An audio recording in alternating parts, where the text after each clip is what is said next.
எண்ணும் எழுத்தும்.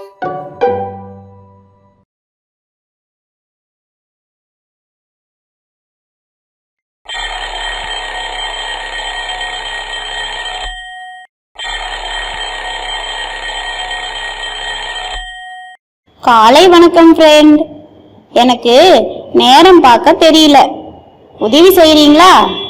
கவலைப்படாதே மீனு, நான் உனக்கு சொல்லிக் கொடுக்கிறேன். ரொம்ப நன்றி கடிகாரண்ணா. நான் ஒரு நேரம் காட்டும் கருவி. என்னுள் 3 முட்கள் உள்ளன. முதலில் நீளமான முள் வினாடி முள்ளாகும். வேகமாக ஓடக்கூடிய முள்ளும் இதுதான்.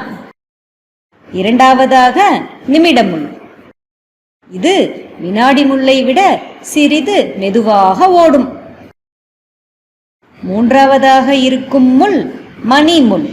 இது இருப்பதிலேயே மிகவும் சிறிய முள். இது மிகவும் மெதுவாக ஓடும். என்னுள் இருக்கும் எண்கள் தெரிகிறதா? ஆமாம், 1 முதல் 12 வரை உள்ள எண்கள் தெரிகிறது. இதுதான் நமக்கு நேரத்தை காட்டுகின்ற எண்கள். இப்பொழுது 12ற்கும் 1ற்கும் இடையில் உள்ள கோடுகளை எண்ணி கூறு மீனு. 5 கோடுகள் உள்ளதே. 2 எண்களுக்கிடையில் 5 கோடுகள் உள்ளது. மொத்தம் 12 எண்கள்.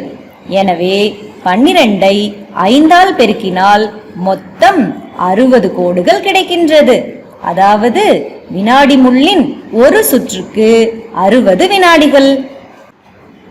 இப்பொழுது நொடிமுள் 12இல் துவங்குகிறது என்று வைத்துக்கொண்டால் அது முழுமையாக சுற்றி 12ற்கு திரும்பவும் வருகையில் 60 வினாடிகளை கடக்கிறது. இப்ப புரியுதா? 60 கோடுகளை 1 நிமிடம் என்று கூறலாம். அதாவது 60 நொடிகள் சேர்ந்தது 1 நிமிடம். 60 நிமிடங்கள் சேர்ந்தது 1 மணி நேரம். அல்லது 1 மணி நேரம் என்பது 60 நிமிடங்கள் ஆகும். இப்ப நேரத்தை எப்படி பார்ப்பது என்று உனக்கு சொல்லிக் கொடுக்கட்டுமா? முதலாவதாக மணிமுள் எந்த எண்ணில் இருந்தாலும் நிமிடமுள் 12இல் இருக்குமானால் அந்த மணிமுள் காட்டும் நேரத்தை குறிப்பிட வேண்டும். உதாரணமாக 3வது எண்ணில் மணிமுள்ளும் 12வது எண்ணில் நிமிடமுள்ளும் இருக்குமானால் இப்பொழுது நேரம் 3 மணி.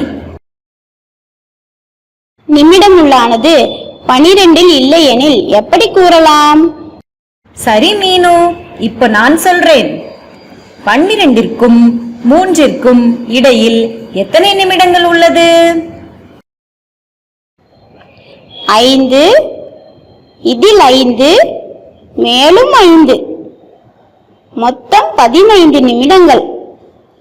15 நிமிடங்கள் அல்லது 1/4 மணி நேரம் என்றும் கூறலாம் மீனு. நன்றி கடிகாரண்ணா. இப்ப நேரத்தை பார்க்க கத்துக்கிட்டேன்.